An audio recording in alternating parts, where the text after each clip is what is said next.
If you're interested in Pam Bodtcher, that's going to tie Pam Bodtcher to all of this. What's in those documents? When now convicted child abusers Ruby Franke and Jodi Hildebrandt were arrested in Utah in 2023, their so-called mental wellness and life coaching business, ConneXions, was thrust onto the national stage. The two women would eventually be sentenced to spend years behind bars for starving and inflicting physical and psychological wounds on Ruby's two youngest children, and all the while they were giving parenting advice on ConneXions podcasts and social media pages. But they weren't the only two involved in this controversial organization. You may remember another name from this story, Pam Bodtcher. We're digging into who she is, her connection to Ruby and Jodi, and the accusation she's now facing from an alleged former member of ConneXions, who's blowing the whistle on what he calls a cult. Welcome to Sidebar, presented by Law&Crime. I'm Jesse Weber. Pam Bodtcher has been at the fringes of Ruby Franke and Jodi Hildebrandt's story, and her name has definitely come up here and there, and she's definitely played some sort of role in this whole saga. So what we want to do is put her a little bit more into the spotlight, take a closer look at her apparent involvement. So who is she?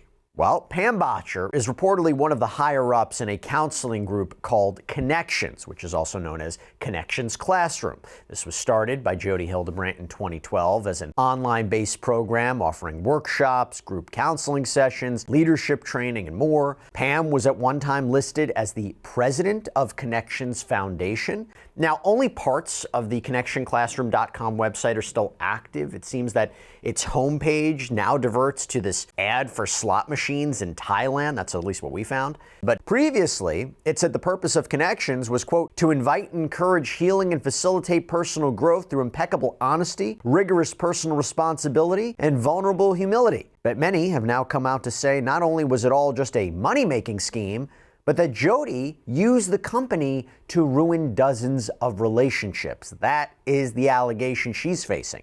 And according to her bio on the ConneXions website, Pam Bodtcher has a degree in interpersonal communications, is a mother of 7, and grandmother of 14. And it's important to note as we make our way through this saga, and want to be very, very clear about this, Pam Bodtcher has never been criminally charged with anything in connection with the Ruby Franke or Jodi Hildebrandt case. I want to make that very, very clear. Here's the thing. We first heard about Pam Bodtcher after Ruby and Jodi were arrested at Jodi's huge house or compound in Ivins, Utah. And to give you a little bit of a backstory to catch you up here, Ruby Franke was this mommy vlogger who at one point had amassed more than 2 million followers on her YouTube channel called 8 Passengers. She was arrested with her business partner Jodi Hildebrandt on 6 charges of aggravated child abuse. The women kept Ruby's 2 young children, then 12 and 10, separated from the rest of the family and abused them really badly. Physically, emotionally, mentally. We've heard about duct tape found wrapped around the boys' ankles and wrists, both children being forced to stand in the hot sun for hours, being forced to jump into a cactus. That was one of the revelations that came out during the course of this case. And according to her own journals, Ruby believed the 2 children were evil, that they were possessed by demons. And according to Jodi, the only way to save them was to essentially hurt them. And the 2 women both later took deals. They pled guilty to 4 of the 6 counts of child abuse. And they're going to be spending potentially up to 30 years in prison. It'll be up to the parole board to decide when they actually get out. But here's the thing. If the 2 youngest kids were at Jodi's compound in southern Utah, where were Ruby's other children, right? Well, the 2 oldest, Shari and Chad, they were both over 18 years old. They were out on their own. Kevin Franke, the children's father, the estranged husband of Ruby Franke, had been essentially excommunicated from the family, told that he couldn't talk to any of them or see them for at least a year. We'll get more into that in a minute. But according to Shari, her younger siblings were often left on their own in the family's Springville home. Shari had even called the Department of Children and Family Services to check on them, but apparently when social workers arrived, they said the children inside refused to answer the door. By the way, as you know, we are constantly in the breaking news business. We have to stay up to speed. We have to stay alert on what is happening in these ever-changing stories. So not a shocker, I gotta drink coffee at times, but I will tell you, I'm very particular in what I like and what I put into my body, which is why I'm so happy that we have partnered with Trade Coffee. This is a great sponsor. So I took their quiz, and in under a minute, they matched me with my perfect coffee. See, the way it works is Trade sources from top independent coffee roasters across the United States, and then they match me to the coffees I love most based on my taste preferences. And that includes Alma. Never had it before, but it has that medium roast, which I love. I'm always looking for. Sometimes not so easy to find. It was fresh, it was ready to go, and get this, right now, Trade is exclusively offering our viewers 40% off of their first order at drinktrade.com/sidebar. That's drinktrade, TRADE.com/sidebar for 40% off your first order. Now, on the day that Ruby and Jodi were arrested, police were trying to find the two teenaged middle daughters, and investigators in Ivins called authorities in other parts of Utah to try to find them. Police end up searching the Springville home. No one's there. But eventually, police got word that the girls might be with Pam Bodtcher at her home in American Fork.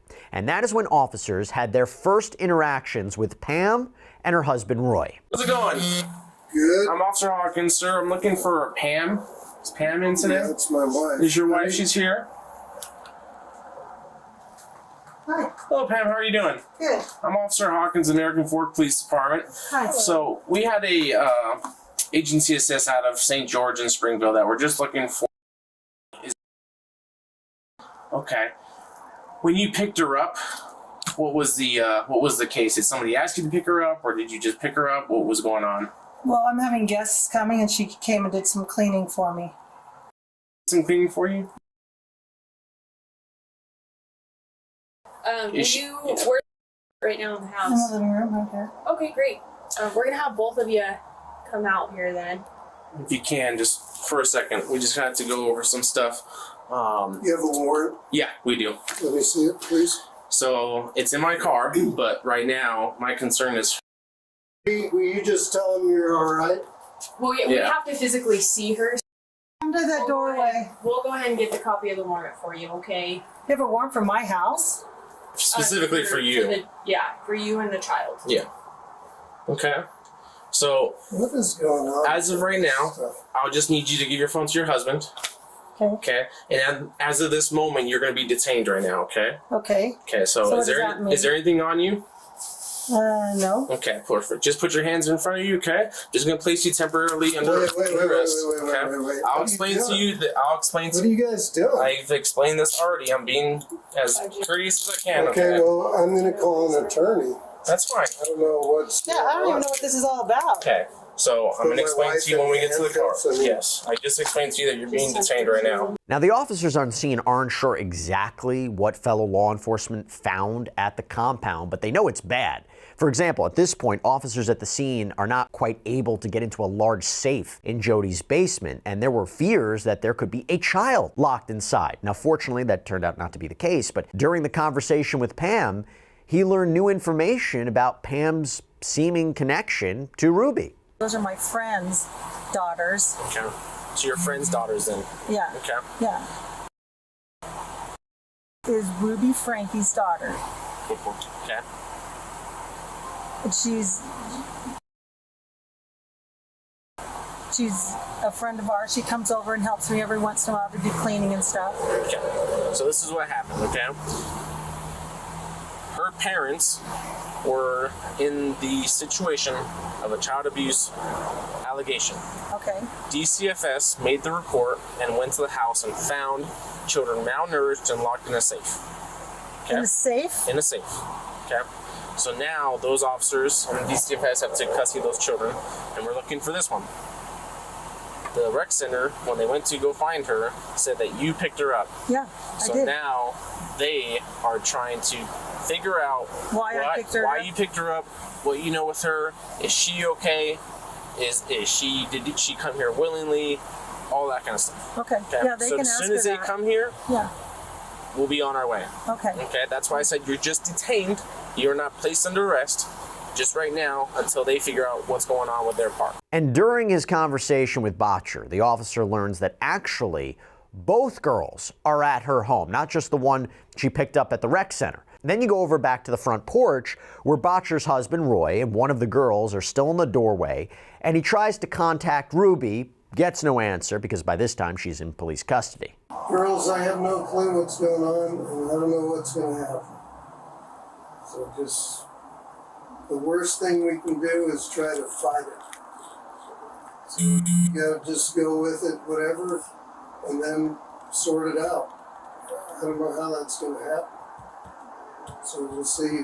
And the investigators also questioned Bodtcher about ConneXions and how she knew Ruby. But interestingly, they never really bring up Jodi. How did you start to know the family? How did you guys meet? The Franke family? Yeah. Through a program called ConneXions. It's a kind of a life skills type thing. Okay. So tell me more about like when you first met them through the program, or not really know what the program is. She was a coach. She was okay. What type of things do they do with the program? It's like life skills. Like learning how to, it's like be honest, responsible, and humble. Those are those three pillars of their program. Is there like a meeting place for you guys met, or is it kind of a No, it's online every Saturday morning. It's called Empowering Joy. Okay. How long have you known them for? Oh, gee. Ish. Probably, I don't know. Let's see. I mean, I didn't know her really well because she was in the program, but I didn't really know her. But I've known her probably really well, maybe 3 years. Is this like a program that she started, or is it just one that she kind of... She's just a part of it. She's just part of it. So according to Utah's KTVU, the Department of Children and Families told the teens that they could either stay with their sister or be placed with a foster family. And the girls reportedly didn't want to leave the Bodtcher home, but eventually agreed to stay with their sister, Sherry. Now, police ended up interviewing the children's father, Kevin, to find out about ConneXions and Jodi and how it all connects back to his family. And what Kevin had to say sounds almost, in a way, too fantastical to believe.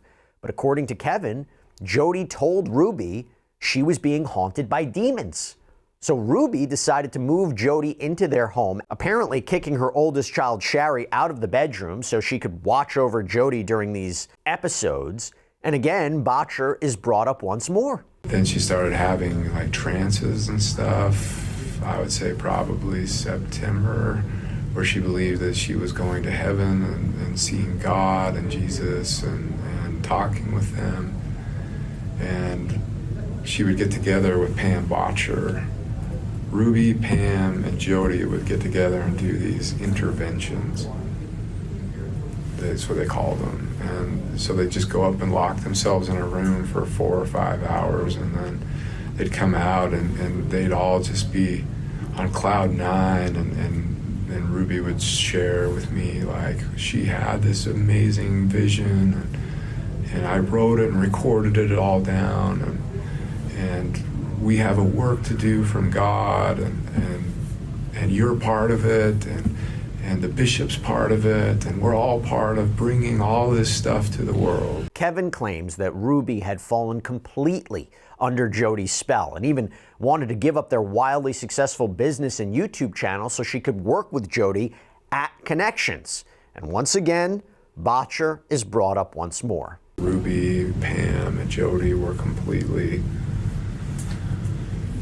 determined to do this work that they felt God had for them. And I thought it was crazy. Like, I thought it was just crazy. Like, Ruby, you have a reputation, you have a multi-million-dollar business, you have a brand, and you are just giving it away. She wanted to legally, like, work with Jodi's attorney to basically give Jodi 8 passengers and become an employee of ConneXions. So basically the contract was Ruby gives Jodi everything and Ruby gets nothing in return. Our manager our YouTube manager at the time was like, red flags, like, I don't know how to tell you, she is scamming you. Ruby fired him. And I was like, I believe our manager, I think he's right. And Ruby started threatening me with another separation. And just like, this isn't about money, this is about doing God's work. And so we continued in that dynamic for the next 6 or 7 months until she went on a trip with Jodi and Pam down to Arizona. And I think they, like, when I read her journal, she went into Mexico or something and bought drugs or something, like prescription drugs for the emergency kits. Now, Shari also talks about these trips to Mexico and Pam in her new memoir, The House of My Mother, A Daughter's Quest for Freedom. In fact, one passage reads, Pam, Jodi's oldest and dearest friend, high up in ConneXions, was always popping by with a case of soda and a high-pitched hello that set my teeth on edge. The three of them, Ruby, Jodi, and Pam, would hole up in my old bedroom for hours on end. They went boating in Lake Havasu in Arizona for a week and would make little shopping trips down to Mexico, coming back with grocery bags full of pills. When I asked about it, Ruby claimed it was all part of their grand plan to stockpile antibiotics for the end of days. It was as if they'd formed their own exclusive apocalypse collective, and the rest of us were decidedly not on the list. Shari also wrote, referring to Ruby, Jodi and Pam had become her ride or dies, her squad, her soul sisters. They were the three musketeers of the apocalypse, ready to follow each other literally to the ends of the earth, or at least to the nearest Mexican pharmacy for another antibiotics run. So Pam appears to be, by all accounts, definitely friends with Jodi and Ruby. But I want to delve a little bit further into her alleged involvement in ConneXions as a business. So we learned a lot of the specific allegations against Pam in a massive civil lawsuit filed in federal court in Utah that essentially accuses Jodi of running a criminal enterprise, racketeering, tricking people out of their money while also wreaking havoc on their families. That's the central allegation. Now, Michael Tillman, we first told you about Michael Tillman's civil action in January. The 150-page lawsuit names Ruby Franke and Jodi Hildebrandt as defendants, along with the life coaching business ConneXions Classroom, LLC. And the lawsuit also names Tillman's ex-wife, who's apparently also named Michael, with the last name Savage. He's seeking at least $5 million in damages, claiming the defendants were, and still are, essentially, running a racketeering enterprise through ConneXions. Now, we've broken down different parts of the lawsuit in separate episodes, including an overarching review of the lawsuit, as well as the supposed misconduct committed by Jodi on behalf of the alleged criminal enterprise. You can check out those full breakdowns over at the Law&Crime YouTube channel. But today, I want to look specifically at the parts of the lawsuit that mention Pam Bodtcher. Now, to be clear, she is not named as a defendant, but Tillman basically considers her a co-conspirator in the overall scheme. The lawsuit reads, Bodtcher has attempted to conceal her involvement in the enterprise, but she is in fact integral to it. Since Hildebrandt's and Franke's arrest, guilty pleas, and sentencing, Bodtcher's central role in the enterprise has come to light. Bodtcher has been involved in the enterprise in the following ways. Quote, until the ConneXions website was deactivated, Bodtcher was identified as the president of ConneXions Foundation on the ConneXions business team page and has been identified as such since at least August 2020, one of the earliest iterations of the page. Upon information and belief, Jesse Hildebrandt told the media that Bodtcher was deeply involved with Hildebrandt's behavior, including that she was, quote, one of the people that was constantly surveilling, the surveillance of reporting back to Jodi, that Bodtcher was, quote, always at Hildebrandt's house, and that Bodtcher was, quote, Jodi's best friend. By the way, Jessie Hildebrandt is Jodi Hildebrandt's niece. We've spoken with Jessie before here on Sidebar. Really, really compelling interviews. They tell us that their parents left her with Jodi as a teenager because of supposed behavioral problems. And Jessie says they were basically tortured by Jodi until they were finally able to escape. But when you go back to the lawsuit that Michael Tillman filed, he claims, quote, Bodtcher's close relationship with Franke within the enterprise is demonstrated by Bodtcher visiting the Ivins residence during the time that Franke and Hildebrandt were actively torturing victims 1 and 2 on the premises. That is the first time that we can tell that someone has claimed that Pam Bodtcher visited the Ivins compound when this abuse was going on. So then the questions become, if that is true, Could she have known? I mean, she was reportedly best friends with Jodi and Ruby and an apparent follower of Jodi's extreme beliefs. Would they have shared what they were doing? It's a fair question, considering these allegations. Also, I will tell you, I think it's interesting that she's not named as a defendant in this lawsuit. Perhaps Mr. Tillman wants to file this lawsuit, have her as a witness, a cooperating witness in this case against the others. Maybe something to think about, not entirely sure.